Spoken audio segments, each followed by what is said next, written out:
Aujourd'hui, je suis venu vous parler à propos de 3 sujets qui m'ont tenu à cœur. Premièrement, ça concerne l'accord que le gouvernement congolais a eu à signer avec la SCM23 au Qatar. Beaucoup de gens se sont plaints du fait que cet accord n'était pas totalement parfait. Il y avait des éléments qui n'étaient pas bien explicités. Je pense que le gouvernement, via son porte-parole, a eu à publier un communiqué qui a donné tous les détails de ce qu'il y a de positif dans cet accord. Mais moi, je voudrais dire ceci. Même Israël, qui est le peuple élu de Dieu, à côté de la première puissance économique et militaire du monde, les États-Unis, n'ont pas pu avoir un accord parfait entre Israël et le Hamas. Ça signifie que tout acte posé par des hommes ne sera jamais parfait. Cet accord, et même plusieurs autres accords encore, vont toujours avoir des éléments où les gens auront à redire. Ça signifie que ce qui compte, c'est la volonté des partis pour apporter la paix pour nos populations de l'Est. Et vous savez que le gouvernement congolais a cette détermination-là par rapport à la vision du chef de l'État. Aujourd'hui, la plus grande problématique, c'est celle de trouver la formulation adéquate pour que finalement nos populations de l'Est puissent retrouver la paix. Et le président de la République n'a pas lésiné sur les moyens, que ce soit sur le plan militaire, diplomatique surtout.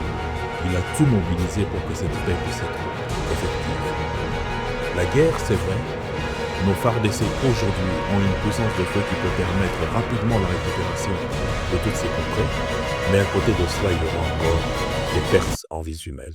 C'est pour éviter cela qu'il faut parier sur la paix. Même si cet accord ne peut représenter qu'1% de chance pour avoir la paix, en dehors de la guerre, je pense que c'est important que l'on puisse s'accrocher à ces 1% là. Donc je pense qu'il faille à ce moment faire confiance à notre gouvernement.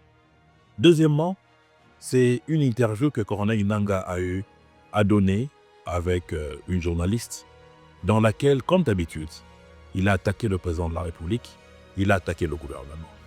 J'étais venu ici avec l'intention de le descendre sévèrement. Mais avant cela, j'ai rencontré un ami qui est psychologue. Il m'a dit, Thierry, Nangaa souffre d'une pathologie, mais une pathologie très rare, qui s'appelle la crise d'anxiété anticipatoire. C'est une maladie qui est un syndrome de l'ombre qui précède l'événement. Ça veut dire que Nangaa en ce moment, avec la paix qui profile et les accords de paix qui sont signés, est en train de craindre la fin de cette guerre. Et donc, 3 événements peuvent énormément le tourmenter. Premièrement, juste à côté de lui, à Kigali, habite maintenant Joseph Kabila, qui attend que Nangaa puisse lui donner les comptes sur tous les millions de dollars qu'il lui a donnés pour lui faire une armée qui allait lui permettre de faire une guerre jusque dans les Katanga. À Rumangabo, il n'en a pas trouvé cette armée promise.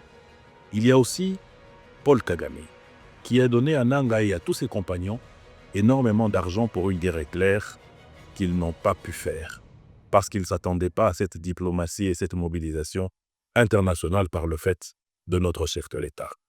Troisièmement, Nangaa est aujourd'hui rejeté par sa propre famille même, par tous ceux qui comptaient sur lui, parce qu'il a le sang sur les mains.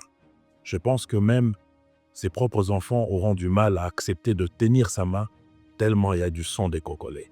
Et donc, c'est tout cela qui lui fait prendre cette maladie qu'est la crise d'anxiété anticipatoire, dont je ne veux pas trop traîner sur. Et finalement, et enfin, il y a la sortie médiatique de Martin Fayulu, dans laquelle il a encore une fois demandé au président de la République de pouvoir tenir un dialogue avec les Congolais. Mais mon grand frère Fayulu, je pense que vous avez raté votre sortie médiatique.